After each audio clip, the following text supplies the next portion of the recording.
And now to that ABC News exclusive, a one-year investigation into foster care children.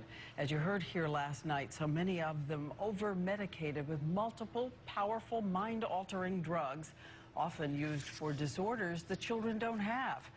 Critics say it is happening because of kind of an unholy convergence. Our taxpayer Medicaid dollars pay for the drugs, the pharmaceutical companies see a market, and a lot of times doctors can move through many patients fast.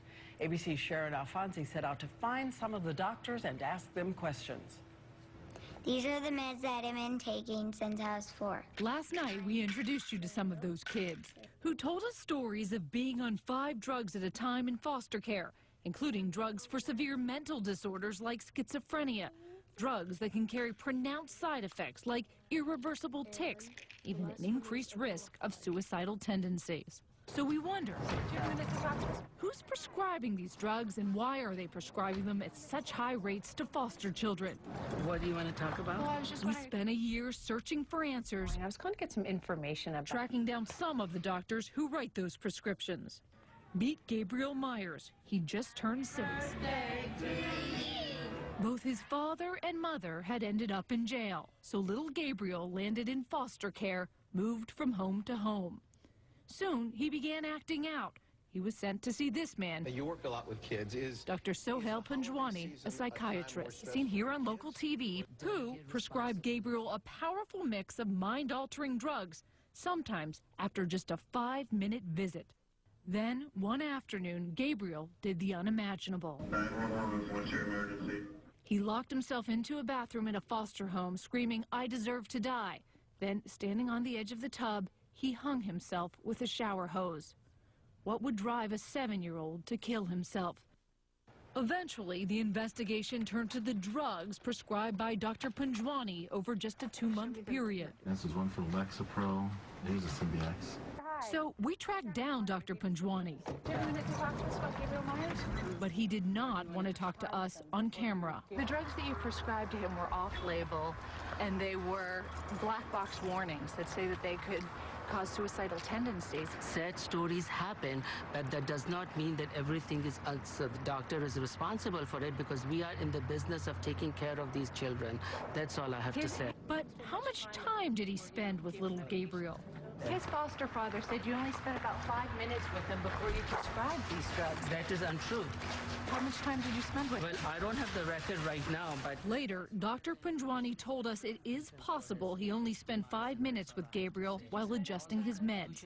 Gabriel's death was ultimately ruled an accident, but Florida has since kicked Dr. Panjwani out of the Medicaid program.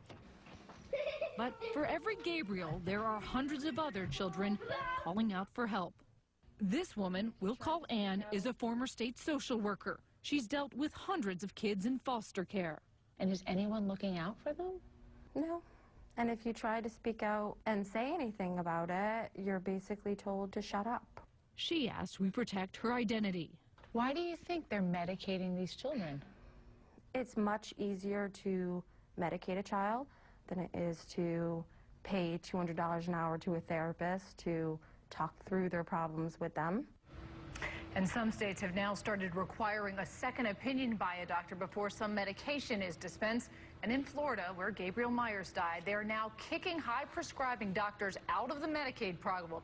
Still, critics say too many foster care children are being pushed through the system, Diane, with pill after pill. And Sharon and I, of course, teamed up for this investigation. And as you know, Sharon, we also tried to take our questions to the U.S. government, only to find agencies referring us to each other.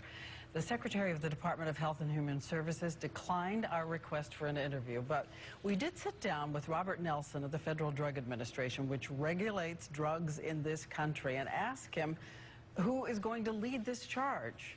Do this? Who is going to do it? It seems as if every time you talk to someone, it's someone else's problem. The local foster care systems have to put that in place. Is it time to issue a wake-up call about the use of these drugs in children?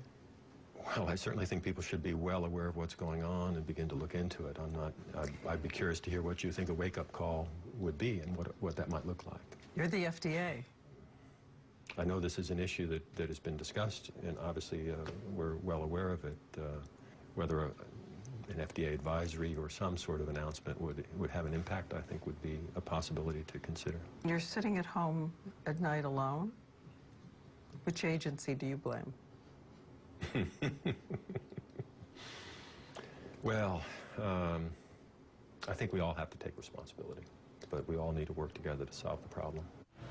The FDA got back to us after that interview and said the current warnings on the powerful antipsychotics are prominent enough, and as of now, the FDA has no plans to add any further warnings.